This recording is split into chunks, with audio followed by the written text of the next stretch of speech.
What's up, everybody? Welcome to Friday and this edition of The Sweat to wrap up your work week. We appreciate you being here with us, and hopefully you paid attention to the slate last night to get some good advice going into week 2 of the NFL, because it kicked off last night, a little bit lower scoring a game than maybe we anticipated, but still some excitement between the Chiefs and Chargers, now with a banged-up Justin Herbert. I am Adam Kaufman. Our NFL analysts are going to join us right off the top here. Jeff Ulrich and Pierce Dietrich. We'll get to MLB best bets and DK Sportsbook and college football and all of it a little bit later on. But, guys, we got to begin with the Millie Maker and On the Money. Congrats to On the Money because, yeah, you eked out $1 million, solo win in the contest last night, boys. And basically, and we'll show you the lineup here, the difference, cheaper plays. Gerald Everett, we knew he would have a more enhanced role with Keenan Allen out, and you had to have a cheaper guy, it seemed like. Obviously, you did have $1 million. $200, Justin Watson stepping up big with a touchdown. Played well. He had that 50 receiving yards, couple of catches, and again, that big score. And then Mike Williams in the captain spot, not necessarily the most popular play you could have had there. Jeff, you were big on Williams yesterday. Obviously rewarded you. Yeah, absolutely. Mike Williams has killed the Chiefs cornerbacks. Cornerbacks on the Chiefs tend to be of the shorter variety. It's one of those things where it just kind of makes sense. Like 6'5" Mike Williams going up against like a 5'11" cornerback. Yeah, he's going to catch some contested balls, and he just did that basically for 3 quarters last night. But you look at this lineup, and it really doesn't. You go Williams, Herbert, Eckler. This is easy. Edwards-Helaire coming back with him. Oh, we'll throw Everett in there. Justin Watson, 1% owned. It's so easy until you get to the very last guy. Mm-hmm. Justin Watson, I know Pierce and I were talking before the show. I don't think most people realize this guy was even active. All the talk was obviously about MVS and the usage on the other receivers. Watson coming through, that's what you need for showdown. You need the guy who goes for that one big surprise play. Pierce, a win by 0.1 for the $1 million. 0.1 to secure that bag. Now, you had said yesterday on the Sweat that you were all about a cheaper guy. You were right. You just, unfortunately, at the wrong $200 guy. Yeah, I hate myself. I didn't think Watson was going to play because he suffered an injury in week 1. But if you go back and check the tape from one of our preseason shows, I mentioned that Justin Watson on this slate is going to be pretty unique and could possibly break the slate. And I didn't pay attention to myself. So shame on me. All right, we're going to do a little NFL over-under as we look ahead to the rest of week 2 in the main slate coming up on Sunday. The Jets, the Browns, they have the lowest point total of the day, guys. It's not even 40, 39.5 for these lesser than offenses, if you will. And 71% of the handle, that's going to the under at this moment, Pierce. So are you going to follow the money and take the under as well?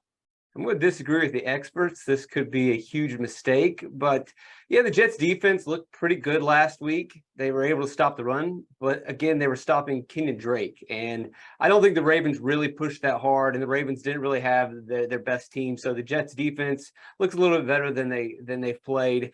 And then the Browns defense, they are a decent defense, but again, they played pretty well because they played a terrible Carolina game plan. Carolina basically played to lose that game. But Carolina did hit some explosive plays. And when I look at the Jets roster, Flacco worries me, but they've got explosive, talented guys that can help in the fourth quarter, get this thing over, or just play all out during the entire game. For me, it just really comes down to I don't like these defenses, and I see playmakers on the offensive side. It may not be, long drives down the field, but there's explosive players on both sides that can get this thing over. So, Jeff, the 39.5 total points, and that's with the Browns favored by basically a touchdown as well. What are you expecting from this one? Yeah, if you look at the trends, the Jets have been like under machines, especially like even last year under Robert Saleh. But I gotta say, I pretty much agree with exactly what Pierce said. I'm going to go against the big public money here. I think you'll see even more public money get in on the under, but I'm going to say that there's enough here to have me lean over. The Browns offense or the Browns defense, like again, not good at limiting plays. Robbie Anderson going for long touchdowns. Now they got Elijah Moore, Wilson, Corey Davis is there, like some decent tight ends. I think the Jets probably going to put up a few points. I haven't talked about their running backs, which were really effective in the passing game. And then the Browns, like Big Chubb could just go ham here. I think there's enough to make me push over the 39.5. And, if you're interested in this, I mean, this could maybe even go like a tick more in terms of like where the total ends up and tick down, maybe to the 38 range. So yeah, I'm going to lean over here as well. Let's flip the other way. Look at some of the higher projected scoring games, not of the like of 54 like we were expecting last night, although it came in just under that, obviously. But you got Lions and Commanders, 48.5 as of right now. The Raiders and Cardinals, they're a little bit closer, 51.5. For each of those, the money and the volume is on the over, so something to be mindful of. Detroit and Washington, the over is getting 88% of the handle, 56% of the bets, 73% of the handle, 56% of the bets are on Las Vegas as well. So which of these two games, Jeff, do you think has the better shot of going over? Yeah, so for me, I'm going to actually ride with the public here on the Lions Commanders. I'll take the over on this one. And you say, well, you're trusting Carson Wentz and Jared Goff. The Commanders actually threw the ball a lot more than people thought they were going to in week one. They were ahead most of that game. They averaged over 60% on pass plays. They passed while they were ahead. They used the short passing game. They played at a faster pace. You've also got a Lions team who gave up, just a bunch of explosive plays, especially on the outside where Terry McLaurin is going to be this week, by the way. You might want to play him in DFS. And then on the other side, you've got the Commanders who were, who are just like giving up a bunch of big plays to a guy who just came off a blown Achilles in the rush game. DeAndre Swift went for 4 explosive plays just on the ground last week against Philly. This guy could just go ham if he's healthy against the Commanders. I'm going to lean over on that one. And then the other one, I would lean under on the 51.5. I think this one's just a tick too high. I do not trust the Cardinals to score points. They don't have any wide receivers. The Raiders threw the ball a ton week one, but they were behind the whole game. It's a good chance they just come out, rush the ball with Josh Jacobs. I definitely like the under in the Cardinals and Raiders. All right, so Jeff is kind of split with the public. What do you think, Pierce?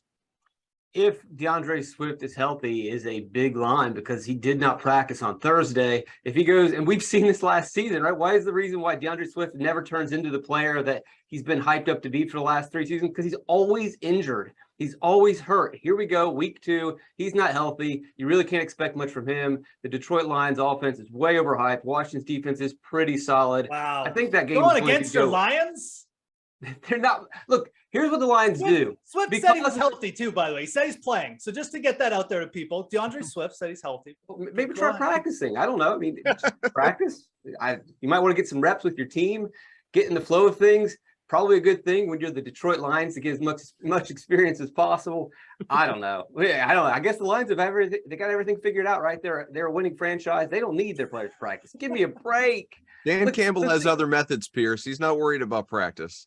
Okay, well, that's probably his problem. Is he's worried too much about practice. They've been hitting since July, and now his players are all worn out in week 2. Good job, Lions. Way to go. But it's all about hype. They're great at covering. They're an aggressive team. They fight until the end. They cover, but they still lose. Ultimately, I think they're going to go under this matchup because Washington's just a better team, and they're going to control the game. And then on the other one, I think we'll go over. I'm worried about the Cardinals facing what could be a really dominant pass rush. And the Cardinals' offensive line was absolutely terrible. It's like 70% pressure rate on Kyler Murray. That's unheard of. They're going to get destroyed. And maybe the hope is that they get the backdoor cover, the backdoor over when it just turns into a pass fest at the end. So I'll go over on the Cardinals game. Pierce, let's consider some individuals away from that game. Tom Brady, for instance, Matt Stafford, they both had sort of subpar passing games in their week 1. And, Stafford was getting lit up all over social media. It was a bad scene. Brady's yard total for this week against the Saints, it is 276.5. Stafford, 275.5 against the Falcons. Great bounce back opportunity for both these guys, obviously. If you had a favorite QB prop, where are you going? I think they both go over, and I don't really believe that it's a bounce back situation. Stafford just got destroyed by the Buffalo Gods. Buffalo is an amazing team. They stacked him 7 times. He dealt with a ton of pressure. This is a much easier matchup. He'll be fine. Tampa didn't need to press. They knew what they were facing. They had a comfortable lead. Dallas wasn't a threat against that defense. There was no reason for Tom to throw the ball 7 million times in the second half. I know the theme with the Saints getting a lot of pressure on Tom Brady in the past has hindered his numbers, but the Saints didn't get any pressure last week. Maybe they bounce back a little bit. Maybe this game's close. Either scenario, Tom Brady is going to get passing yards. I'm not really crazy about making that bet, but I'll take over on both of them. Jeff? Yeah, of these numbers, I mean, I'd be more prone to go under on Brady. I think you saw a pretty significant shift under Todd Bowles in the first game. The Bucs used to be a team where didn't matter what the score was. Like, they're chucking the ball and they're pushing it downfield. You saw, what did they do? They ran Leonard Fournette. ahead. They ran Leonard Fournette even when the game was like close. I think this is an actual plan to do this, to ride Leonard Fournette until everybody gets healthy. And by the way, everybody on the receiving core of the Buccaneers is not healthy right now. You got Julio Jones missing practices. Mike Evans had to sit out for a day. Russell Gage. Like, it's not a good scenario. So I don't really know who Brady is going to air the ball out to. Like, I have concerns about the Saints not getting pressure too, but it's one game and it was on the road. Like, the Saints historically have just given Brady fits. They've sacked him 4 times last year in a shutout. He's gone under this total in 3 of the last 4 times they've met as well. And now he doesn't have his receivers. I see scenarios where Brady is chucking it a lot because they're behind and maybe you get there that way, but it's just not a total I want to go on. Stafford, I think his total is about right. Again, you worry that like the Rams are up, but the Rams really can't run the ball very effectively. So I think with Stafford, that's one I would probably lean slightly over on. Don't love that the total is 275. I wish it was like 268 or 270, but it's not really one I'd be looking to go under on. Maybe it's just a pass. Brady, though, just with how the Buccaneers, receiving core is shaping up, yeah, I'll go under. Let's check out some of the top tier backs here, because obviously it's good fantasy matchup for people that are excited season long, or DFS for that matter. Saquon Barkley, he was really good in his season debut. Christian McCaffrey, he kind of underwhelmed a little bit, but both these guys, their rush and pass yards props are over 100. CMC, it's 109.5. Barkley at 106.5. Do you expect, Jeff, these guys to put up numbers this week, or would you look toward a different running back? Oh, no. I mean, I'd definitely be looking towards these running backs. And like, who would have thought? Like, we're sitting here week 2, and yeah, I prefer Saquon Barkley right now. Everything you wanted out of Saquon Barkley, we got in week 1. Mm-hmm. And it's not just like that he put up yardage or the plays. The utilization was there. He had an over 30% team target share.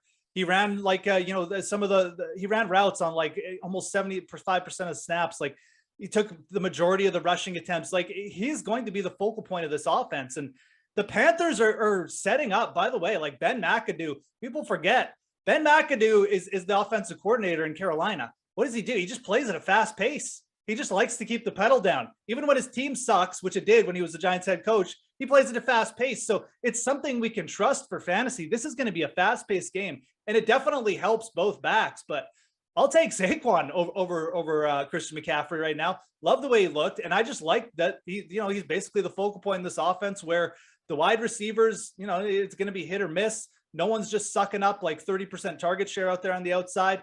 It's a Saquon show, and I think you should keep riding with him. I'll take the over on that prop too, whatever it is. Yeah, just over under. What do you think, Pierce? Yeah, the bet's got to be Barkley with his 83% of the snaps. He's not getting expelled from the field. When Kadarius Toney can't even get on the field, it reveals that this offense is basically going to be all about Barkley. In DFS, I would consider going to CMC because everyone's going to play Barkley. It just seems like the obvious way to go. The problem with Christian McCaffrey, it's not his health. It's just that they're passing the ball way too much in week 1. They could have easily won that game if they just fed the ball to Christian McCaffrey. This really isn't a tough matchup for him this week. This question is, will McAdoo give him the ball?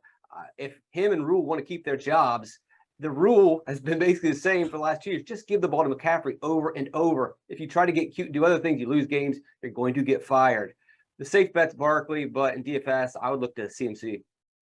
While you guys are here, we tend to do this on Fridays, keep you around, skip the break, go right to NASCAR. So let's talk a little bit about what's going on the track. The NASCAR Bass Pro Night Race is on the way this weekend. Last race in the first round of the playoffs. Top 12 guys will advance for points after the race at Bristol. So Kyle Busch, Austin Dillon, Pierce, Chase Briscoe, Kevin Harvick, they're all in the bubble going for that 12th spot. Obviously important to keep track of. Austin Cindric is currently in that 12th spot at the moment. So are you targeting any of the bubble guys hoping for some upset this week? Playoffs are stupid. Standings are stupid. NASCAR trying to be like the other sports is stupid. They try to chase Game 7 moments. It's been an utter failure. They've killed the sport for 17 years. And in DFS, you have no business looking at those things to make your decisions. Look at track history, look at current form, look at practice speed. That's how you'll decide who's going to score fantasy points. Also, this is going to be a race of attrition. The next gen car has been another failure. It breaks down, it falls apart. This is a track that challenges the cars. They're going to break down. They're going to fail. I expect 15 cautions. So if I'm picking drivers, I wouldn't mind going anywhere and chasing place differential deep in the field from drivers that aren't fast, but just simply complete the race. Hard to follow that, Jeff. It's rough. I mean, Pierce is out here obviously just tearing down NASCAR. I mean, it's my first year, Pierce. Really just going hard into NASCAR here. And look, you didn't even bring up the fact that we hit Bubba Wallace. I think we both liked him last week. So, I mean, yeah, we got to take a little victory lap and stuff. But no, I guess we don't even get to do that. I don't know. It is the playoffs. It's a little bit of a weird format. Some guys there. Kevin Harvick, I think is pretty interesting at 8,500. You mentioned recent form. It hasn't looked good, but I mean, back against the wall. I mean, this is a driver we have seen at times this year, obviously, just get really hot at the right times. I mean, I think that just with the way the course is set up too, the shorter track, I'll throw Harvick out there as a play. And I mean, another guy, I mean, Chris Buescher, our guy is another driver. I think that down below 6,600, you can take a look at Ricky Stenhouse Jr. as well, under 7K. So, some drivers that I'm definitely, on this week. Do you have a favorite DFS play this week, Jeff? Yeah, I mean, I think at the top, I wouldn't get too crazy about any of this. I mean, Chase Elliott, Kyle Larson. I know a lot of people and Denny Hamlin has a great track record here, but I would go with one Elliott or Larson. Probably lean towards Larson. Elliott's had a great season, but I get shorter track. Give me Kyle Larson at 10-8. Jeff, Pierce, what about you? Well, I was going to go with Kyle Larson, so I'll pivot over to Chase Elliott. Elliott's been great at these concrete tracks this season. So far, Nashville concrete track, Elliott won. Dover concrete track, similar, just a bigger version of Bristol. Elliott won there as well. The Hendrick cars are really strong at the concrete tracks over the last 2 seasons. I would like to go with Larson. Jeff's already got him. Really, it's just going to come down to which one of our drivers doesn't get caught up in the massive chaos and carnage that always happens at the Coliseum in Bristol. Give me Elliott. All right, boys. Been a pleasure as always. We appreciate you hopping on, talking a little football and NASCAR with us. Got a lot more coming up on this edition of The Sweat, though. We are not nearly done. We're going to get to a little bit of baseball when we come back, so stay with us. Sweat returns.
We're back on The Sweat talking a little baseball because, yes, it's still baseball season. So if your team has been eliminated, I'm sorry, but there are still other teams to talk about, and there's still plenty of opportunity to win money, DFS, sportsbook alike. Let's bring in Nick Fryer, DK contributor, and Paul Bruno from RotoWire. Guys, it's great to see you, obviously. Let's jump right into daily fantasy here and look ahead to tonight's slate.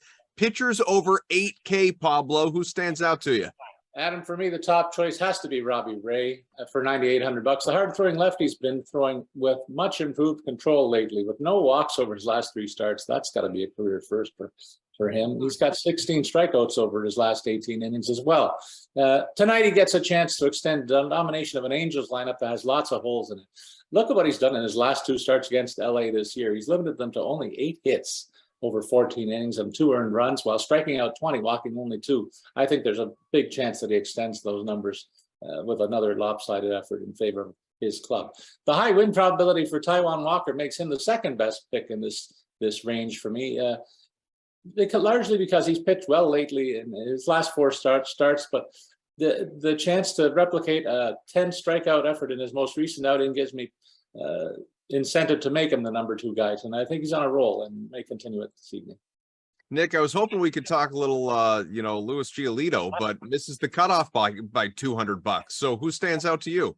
Yeah, actually, Giolito is the guy I was looking at when you get outside of that 8K range. I do like Corey Kluber down there as well. I think he might be a little bit better of a value play and like his matchup. But yeah, I'm with Paul on this one. When we're looking at pricey pitchers right now, 9.8K, Robbie Ray is the guy to go with tonight. I know he got roughed up last time out, just shy of 10 DK fantasy points, but he was going up against the Braves. The Braves are really good against left-handed pitching. The Angels, they've been doing pretty well against left-handed pitching over the past month. They've got like a 220 ISO in that span, but they've also got a 25.3% strikeout rate against lefties during that span. And when you look at their big sticks too, Trout and Ohtani, they only have a combined 10 at-bats against Robbie Ray, but in those 10 at-bats, they've struck out a combined 7 times too. So the guys you're worried about, you don't have to worry about it too much with Ray on the mound tonight. Nick, let's stay with you. Infielders over $4,500. Yeah, so talked about the Braves. I'm actually going to target the Braves pitcher tonight with JT Realmuto. Generally speaking, Max Fried is not a guy that you want to go after, but with Realmuto, he's got a 333 average, 200 ISO against lefties since mid-August. And during that span, that's been on the back of a 36.8% line drive rate, fly ball rate, same number as well. And his hard contact rate is a little bit over 47%. And then for Fried too, I mean, he's not just any lefty, obviously, but when it comes to Realmuto, he may as well be, because Realmuto's got he's 11 for 34 against him in his career with 3 home runs and a double. Paul, how about you? I like Vladdy Guerrero tonight, facing off against the Orioles, costing $5,300 against a team that he has his best numbers against over his young career. He's on a 9-game hit streak as well. And he also finally snapped the lengthy home run drought. He looks like he's ready to take over from Superman, otherwise known as Bo Bichette, to lead this scary offense. Nolan Arenado, costing $5,500, is another guy who has a nice matchup tonight, a lopsided one, in fact, against Cincinnati club that's 13th in the National League in runs allowed, and they haven't even decided on a starting pitcher this evening. Could be a bullpen night for this club. Arenado is having an outstanding year, both with the batting average and the power numbers too. So the Cardinals, one of the top scoring league teams in the NL, is poised for a big night. I think Arenado in the middle of the lineup should really pay off well. Guys, I'm looking at outfielders in that same price range, 4,500 plus. And Paul, there's really no like can't miss guy tonight. Yeah, I think you could throw a dart at the board with some of these names. I like a couple of them though more than some of the others. I'll talk about Yordan Alvarez for $5,900. You get a power hitters on a tear with 3 straight multi-hit efforts, and he's also getting the platoon edge against a little-used lefty, Adrian Martinez, who's sporting a bloated 5.59 ERA, coming off his worst outing of the year, in fact, when he was slammed for 7 earned runs and 14 hits in only 3 2/3 innings. Then I go to the opposite side of that Jays-Orioles matchup for Cedric Mullins. He's been the table setter for the Orioles and had an outstanding year. Best numbers for him come against the Blue Jays, who are facing a bullpen day where they're going to throw some of their lesser lights against a pretty potent Ottawa Orioles lineup. So Mullins has put up great numbers against the Jays all year long. I expect him to continue. He's got 4 multi-hit outings over the past week as well. This looks like a great chance to make it 5 tonight for him. Nick, these days, more often than not, you're just you're in pretty good shape to roll the dice with Aaron Judge. You just got to pay up for him. Yeah, I mean, Judge is the guy that you definitely have to have tonight, but you don't need me to tell you to go and take, Aaron Judge. And Yordan Alvarez is never a guy who I'm going to speak against. And Kyle Tucker's another guy, too, who might be a little bit cheaper that you can go with. But for me, the guy I do want to highlight who could fly under the radar right near that range that we're talking about is 4.8K, Anthony Santander, going up against the Blue Jays. Paul talked about a little bit how you got a bullpen game tonight. Hatch is supposed to start it out, and he was god-awful last time out. What was it, 4.2 innings, 10 earned runs? I mean, I don't expect that to happen again, but I don't expect him to go and flip the switch, the next time out. And I know Santander prefers to go up against lefties, but he has a 263 ISO against right-handed pitching. Just a few games this month, but still shown some power, high fly ball rate, good hard contact rate too. And then again, if this turns into a bullpen affair and we start seeing some lefties mixed into, Santander does well in that situation as well. So if we're looking for value, because obviously if you're paying up for some of these names that we've been talking about, you've got some options. There are some appealing ones out there for you, Nick. If you're looking for, let's say, a hitter 3K or below, or a pitcher that's below $7,000? Who do you like?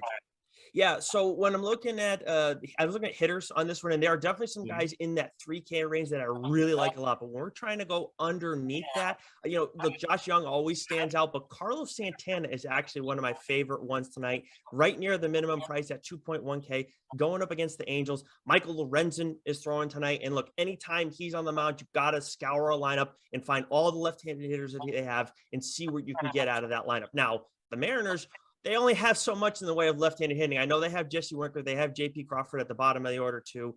Frazier's in that lineup as well. But none of these guys have put up crazy big numbers this season. So I lean towards going with Santana because as much as he's got, a brutal average, I care more about guys' ISOs, largely because that's where we're going to get those big points. 185 ISO against right-handed pitching since mid-August. He's at the center of that Mariners lineup. And since mid-August too, he's got a 25.6% line drive rate, a 46.2% fly ball rate, and a 40% hard contact rate against right-handed pitching during that span. So that's the guy I'm going to go with from the Mariners lineup tonight and save a lot of money against Lorenzen. Pryor, I'll be honest. I thought you were going to say Tristan Casas. Well, I could, but I try not to be a homer. It's a good spot. It's not just being a homer. What do you think, Paul? Well, I'm going to give you one hitter and one pitcher in these ranges. Marlins Garrett Cooper is worthy of consideration tonight, costing $2,400.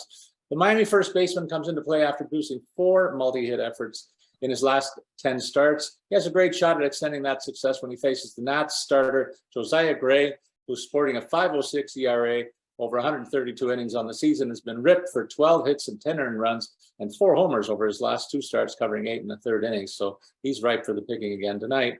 The Cards are starting Jack Flaherty, who cost $7,000 against the Pirates in a matchup that I panned earlier. I think it's a heavy win probability for Flaherty if he can go 5 innings. And he's only made 5 appearances this year, but the last 2 are the good news, where he's been a 5-inning guy in each of those outings, allowing only 4 earned runs over 10 innings of work. I think he should be able to get that length again and wind up as the winning pitcher of record in this one.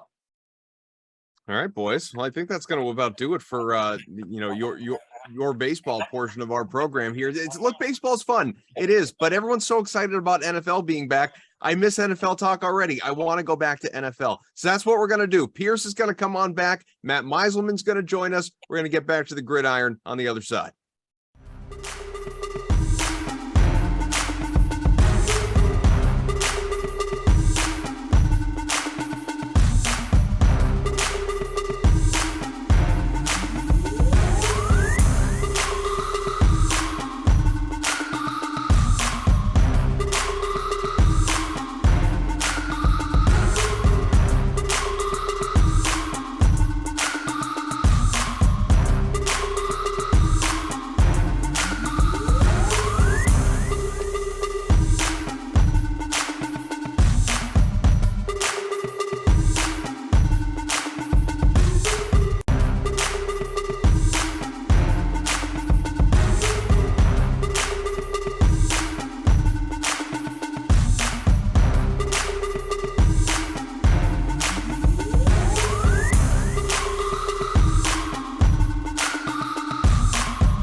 We are halfway home here on the Sweat. Let's get back to where we began. That's NFL, except instead of looking back to the beginning of week 2, we're going to look at the main slate on Sunday. Pierce Dietrich rejoins us, Matt Meiselman, a couple of DK contributors, Adam Kaufman here with you. And guys, of course, there's a millionaire contest that's available. Congrats to our latest winner, but now someone else trying to take home the prize coming up this weekend, as well as possibly a Tournament of Champions ticket as well. It's the NFL Chalk Report. We're going to see who's going to go off here in week 2, guys. It's not every week Carson Wentz has the highest DK fantasy points, Meiselman, per game on the slate. Lots of QBs are looking for bounce back opportunities. So whose matchup do you think could make them a little bit of chalky? Where are you going to go for low ownership?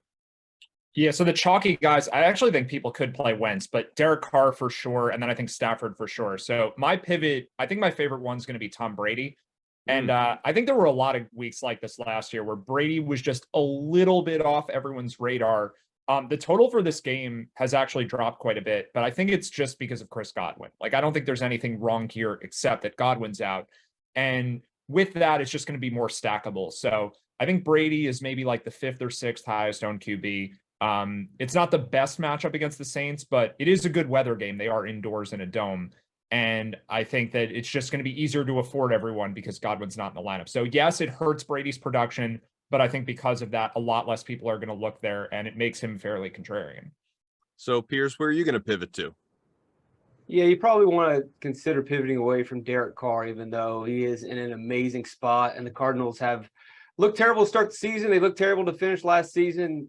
They got, in the middle of last year, they had some above average play from the secondary. That's gone. So Carr with McDaniels calling nothing but pass plays should be able to pile up stats. How about Daniel Jones?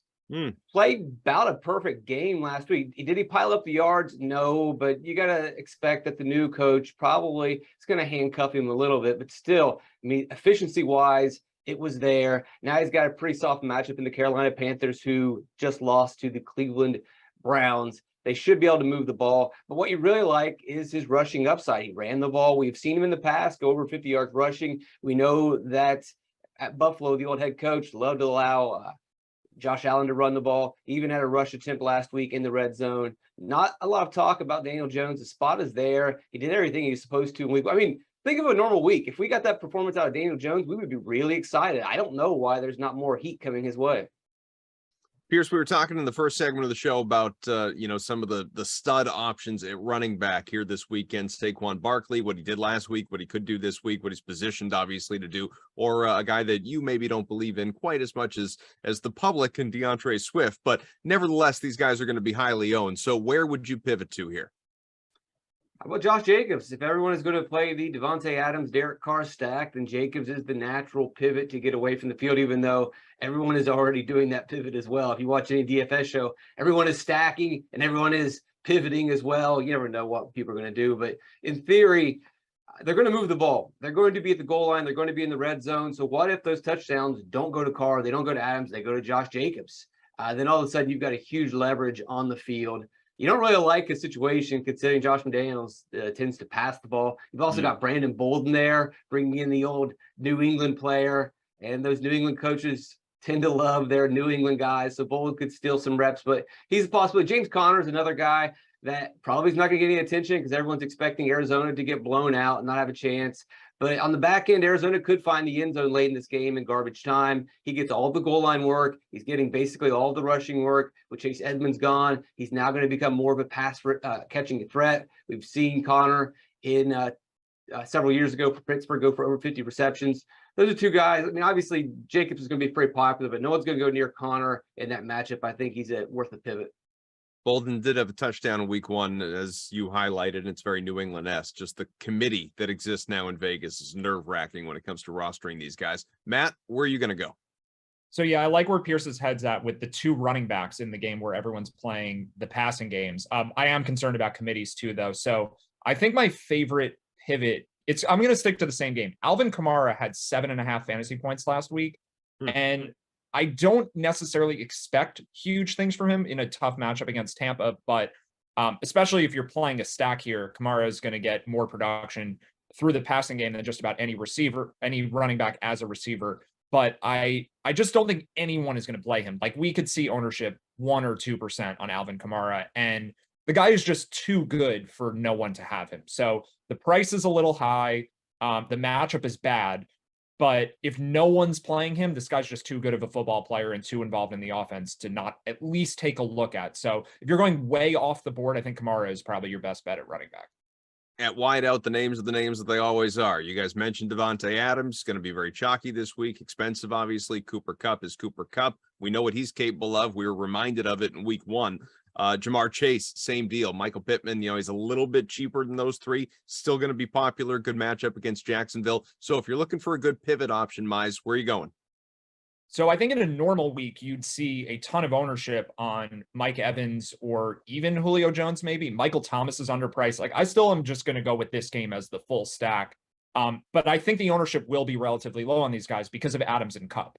And they both just seem like, I mean, I think that's the clear number 1 and 2. Like I'd put Chase as a distant 3 or maybe even 4 behind Justin Jefferson, for fantasy purposes at least, where like I think everyone is seeing now that Adams is going to do well in Vegas. Cup, I think we all already knew, is just a fantasy monster. So with that said, like Mike Evans is 6,800, Michael Thomas is 5,800.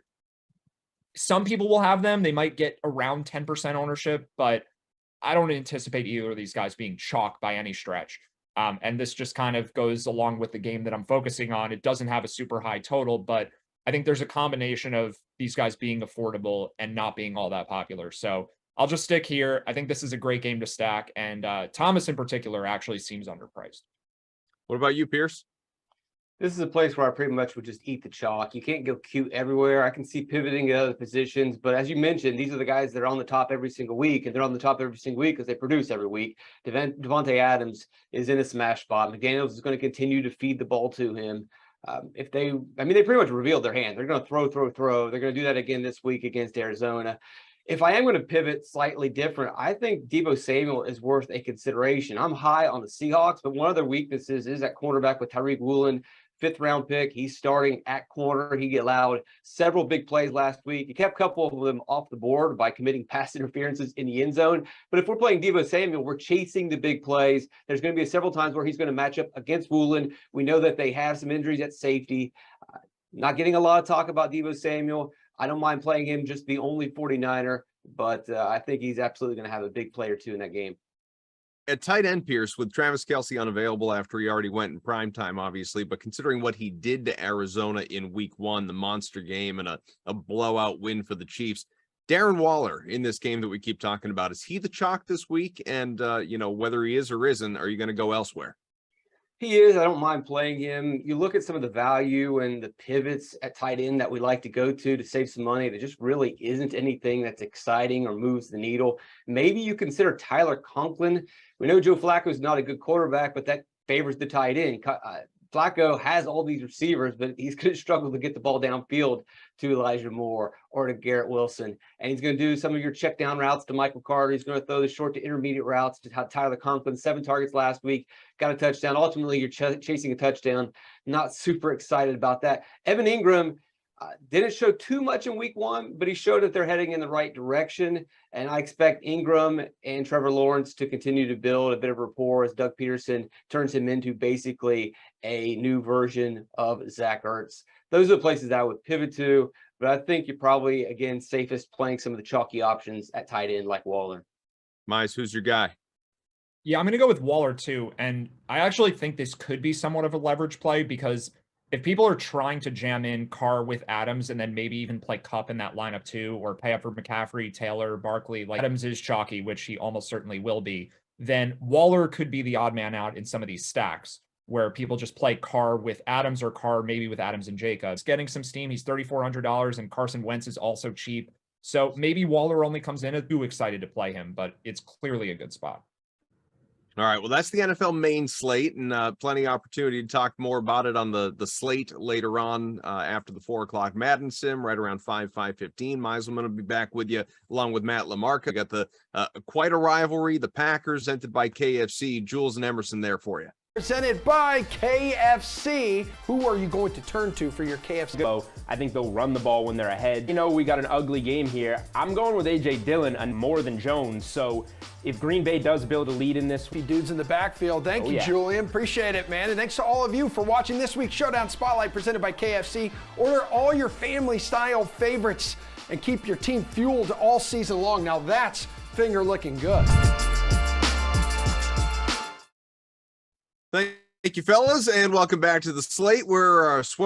Slate coming up later on. Here on the Sweat, we're going to talk a little bit more baseball. You see, we're alternating football, right back to baseball, except this time, instead of DFS, we're looking at the DK Sportsbook.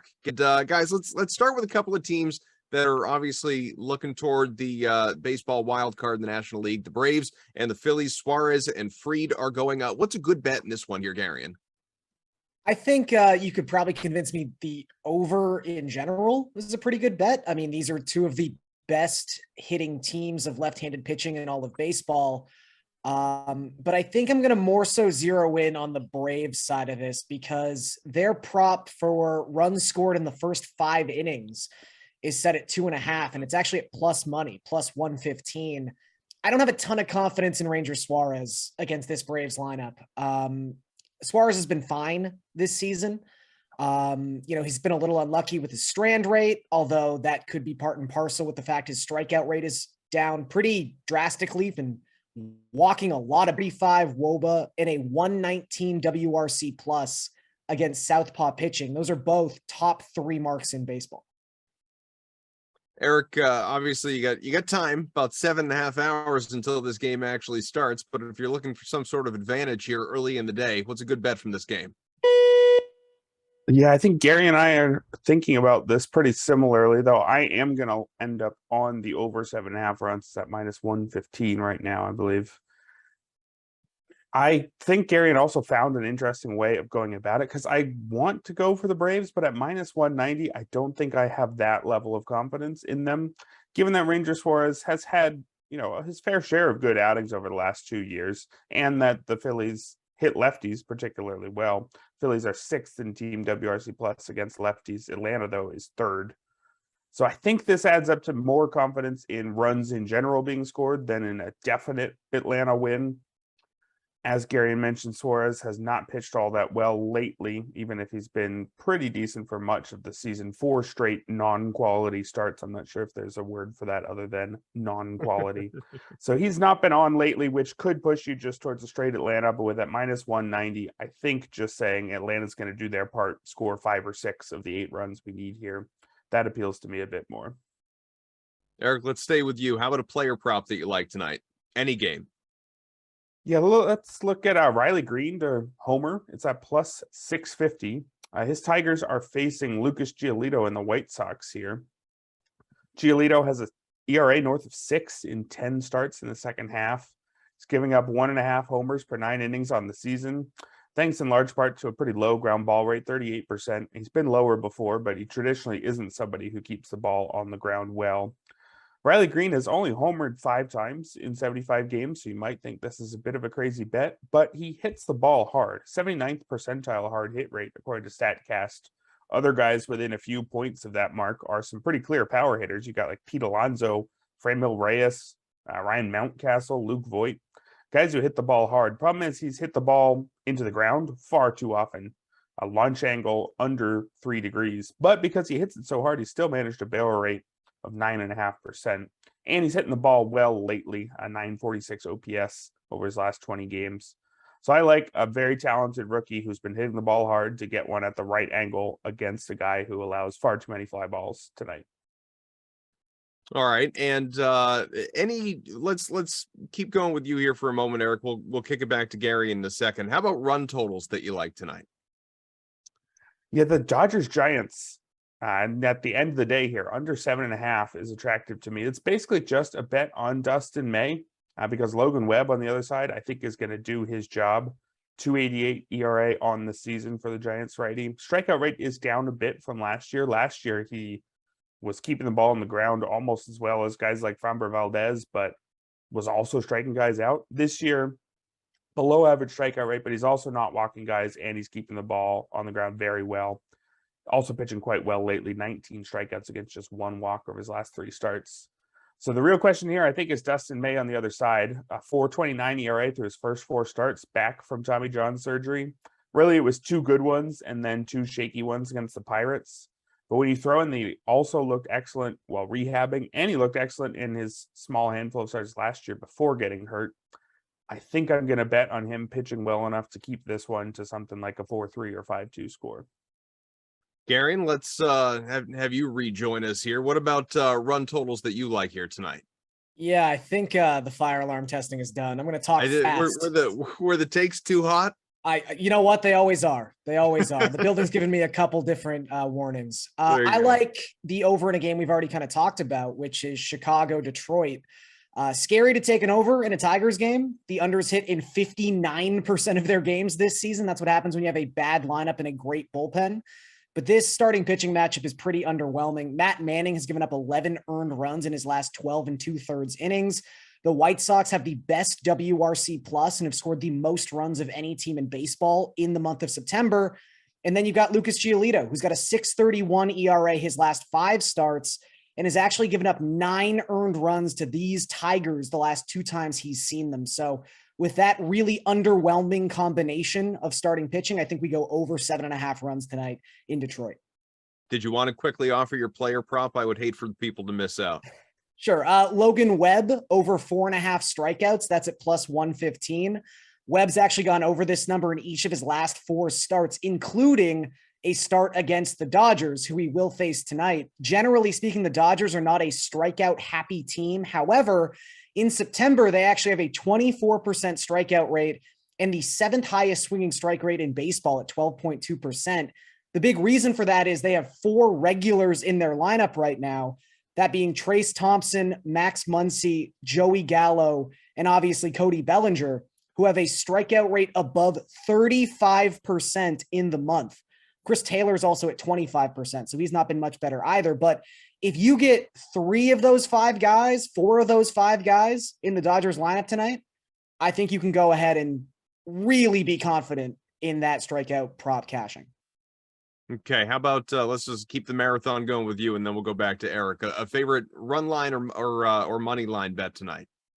I'm just going to take the Guardians on the money line against the Twins. I mean, this Twins lineup is so decimated by injury right now. Luis Suarez also was unable to play in their game yesterday, so it remains to be seen whether or not he'll be in the lineup tonight. You know, same with a guy like Max Kepler. If we're talking about Max Kepler being like a key cog of a lineup, that's how bad things are in Minnesota right now. So I think Tristan McKenzie, who's been fantastic as of late, he's got a 2.18 ERA across his last 7 starts, holding opponents to a 250 WOBA in that span of time. I think he's going to carry up his end of the bargain here. And then you've got Bailey Ober starting for the Twins. This will be his first start at the major league level since early June, actually. He's been on the IL for most of the season. It's just a tough ask to have Bailey Ober come in and save your season, especially against a guy like McKenzie. So I'll take the Guardians in the money line. Eric, what about you? Let's go back to a game I talked about earlier. I'm going to go Giants plus 140 against the Dodgers. I talked about how much faith I have in Logan Webb, just one of the more solid, consistent pitchers who just never seems to have a very off night given how he limits damage. Dustin May on the other side has the potential to have some pretty awesome outings, but he's less consistent lately. I also think this won't be the Dodgers team we've seen for most of the season down the stretch because they don't have anything to play for. They've clinched the division and they're not technically the number 1 seed, but I believe they're up 10 games. So it would take an absolutely historic collapse for them to even feel like they're being pushed at all. So I don't think we're going to see the 100% full Dodgers lineup for many of the remaining games this season. So when they're going up against a pitcher as good as Logan Webb, I'll take the plus 140 pretty happily. All right, guys. Well, you're probably not done for the day. I'm sure you have plenty more to do, but you are done for this show. So we appreciate you hopping on with us here, talking a little baseball. We're going to go back to football this time, though, of the college variety, because big weekend in store, a lot coming up tomorrow that you want to be keyed in on. Colin Sherwin is going to join us when we come back.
All right, last hurrah here on this edition of The Sweat. We've got another, 5-7 minutes left. Colin Sherwin joins us to talk a little college football and take a look at what's in store this weekend coming up tomorrow, folks. It's a good time. Best bets for the weekend across the college landscape. And Colin, great weekend last weekend for upsets, obviously. There were a bunch of them. It was all people were talking about at my kids' sporting events. So which ranked team is in danger this week?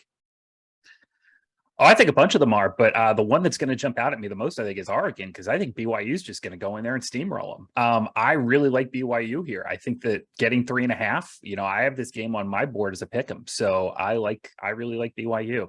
They've made a few mistakes early in the season. I don't think Jaron Hall is necessarily the kind of dynamic quarterback that can win you a national championship, but I think he's good enough here.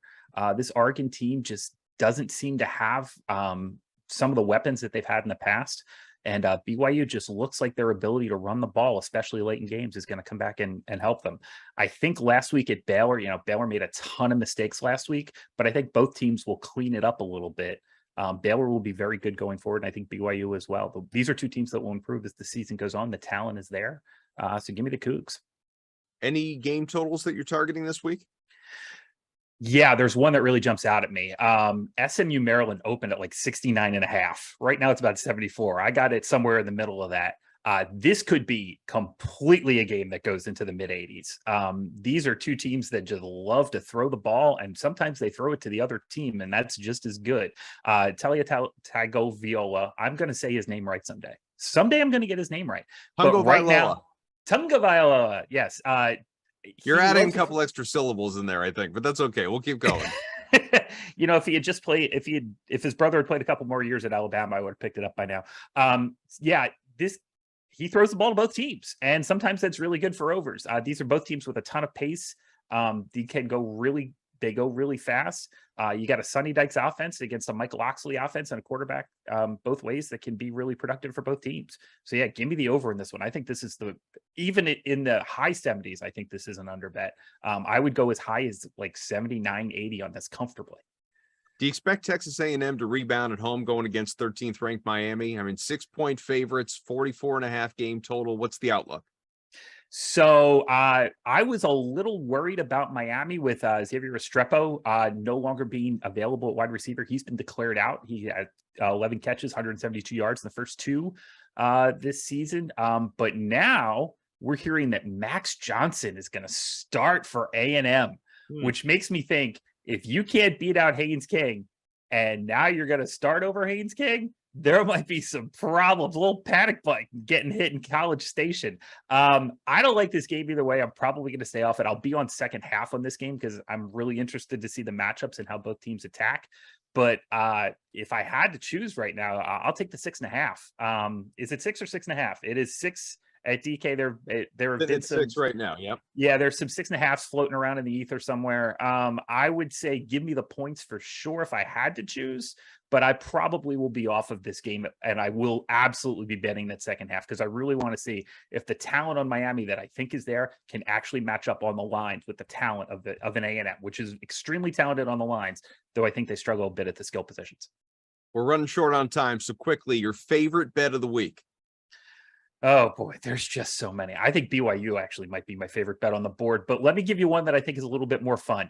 This is the biggest letdown spot in Texas history. You lost at home to Alabama. You had them on the ropes. You probably should have won the game. If a call goes one or two ways, a couple bounces. If Quinn Ewers finishes the game, you probably win it. I don't think Ewers is going to start this week. So UTSA, nothing to lose. Has played pretty well so far, squeaked one out at Army, always a challenging place to play, matched up really well and went to overtime did not go to overtime, but almost went to overtime with a Houston team that I think is super talented that made a lot more mistakes in week 2 than they did in week 1. So yeah, give me the Roadrunners at 12.5. I really think that's possible, and I think they can do it outright as well. Love it. Our producer Drew is a big fan of that pick as well. So way to go. Way to represent. We have got so much, obviously, that we have covered. You can go back, relive this show, Twitter, YouTube, wherever you watched it. Colin, we thank you for your time, obviously. If you want to keep getting more and more information from our analysts, including Matt Meiselman and Matt LaMarca, they're going to be with you along with Connecticut Sun superfan Brendan Glasheen. They will be all together talking NFL, maybe mixing in a little bit of baseball after the 4 o'clock Madden Sim, right around 5:15 across the DraftKings channels, YouTube, Twitch, Twitter, wherever you're used to finding us. Make sure you tune in there. We appreciate you. Thanks to Drew, to Daniel, to everybody, Howie, that was part of this show here this morning. I am Adam Kaufman. Enjoy the weekend. Happy betting, and we'll talk to you again on Monday.